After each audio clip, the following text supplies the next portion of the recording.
Okay, guys, quick recap, okay, on what we've done for the whole week. So this way you're able to look back at this if you need to, or look back at the other videos for help when you're doing your review sheet. Okay, so quick recap. So the first thing we started with were inverses. Okay, so just remember, inverses, the points interchange. They're not opposite, they interchange. Okay, so we have X and Y, then they switch places. Y will become the X and X will become the Y. So when we have to find the inverse of an equation, for example, Y equals the cube root of X minus 5. First thing I'm going to do is interchange. X equals the cube root of Y minus 5. Now, I need to solve for Y. To undo the cube root, I'm going to cube both sides. So I have X cubed equals Y minus 5, which then I'm going to add 5 to both sides. So X cubed plus 5 equals Y. This would then be considered the inverse equation. So that's what we started the week off with. Okay? Then the second thing we did was we worked with composition. Composition is just a fancy way of saying substitution. Substitution. Okay, so what you're going to do is, so for example, if I have two equations, y equals 2x minus 7, and let's say y equals 1/2 x plus 7. In order to solve or simplify by composition, you are going to take this whole equation and you are going to plug it in for the x in the other equation. So then I would end up having 2 times 1/2 x plus 7, then the minus 7. So I took out that x completely and I put that whole expression in there. Now you have to do the math. So I have to distribute. 2 times 1/2 x is just x. 2 times 7 is 14. Then I have the minus 7. Combine like terms and we get x plus 7. We know they're not inverses because in order for them to be inverses, they have to equal x. So then this one, they are not inverses, okay, because it does not come out to equal x. It is something other than x. So that's composition. Okay, then we went on to graphing. We did square root graphing. Now, some people got confused as far as what the graph's actually supposed to look like. So with our graphing, you should have a graph that looks something like this or something like this. So if you notice, the first one is the top half of a sideways U. The second one is a bottom half of the sideways U. When we graphed, we always did it based off of the perfect squares.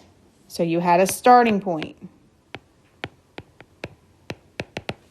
So let's say, for example, y equals the square root of x plus 7 minus 2. Our starting point, we did opposite, keep. So it's going to be -7, -2. Then from there, we based it off of the perfect squares. Remember, our perfect squares, 1, 4, 9, and so forth. X plus 7 equals 1. We get x equals -6. Plug it in, and you get the square root of 1 minus 2. 1 minus 2 is -1. Then you do it again. X plus 7 equals 4. X would equal -3. Plug it in. The square root of 4 minus 2. 2 minus 2 makes 0. So it'd be -3, 0. And so forth. So that when you go to graph it, let's say here's -7, -2 is right here. -6, -1.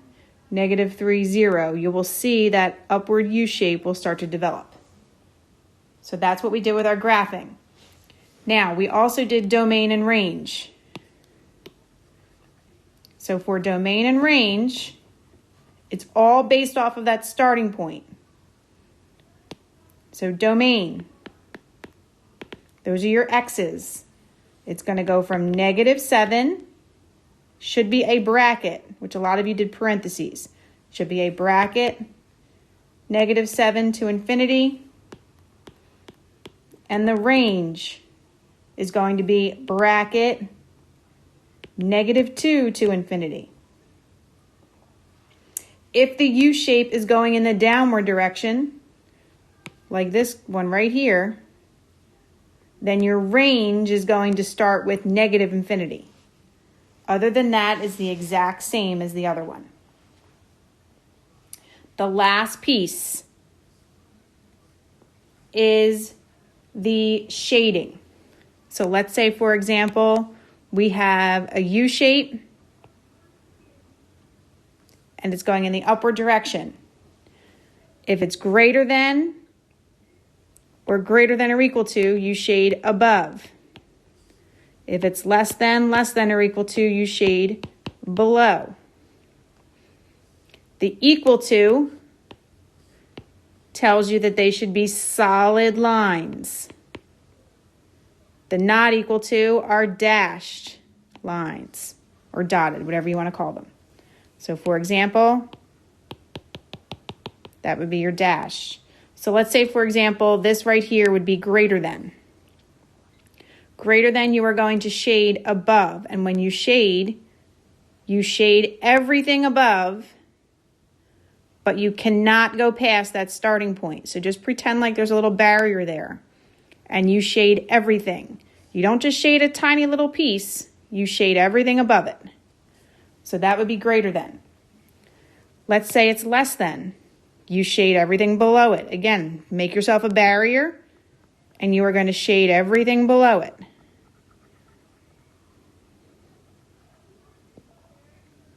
Same rules follow if the U shape is going in the other direction. So let's say I'm going this way. Above, do that barrier. So this is above. Or let's say it's going below. Use that barrier. This is below. This one's above. This one's below. So that covers everything we did this week. All you are responsible for is to complete a review sheet. Okay, your review sheet has everything we've done so far. It is not due until Monday. So just look at this video back and forth if you need to help you finish the review sheet. If you have any questions at all, please do not hesitate to ask. All right, have a great weekend, everybody, and we'll pick up again next week.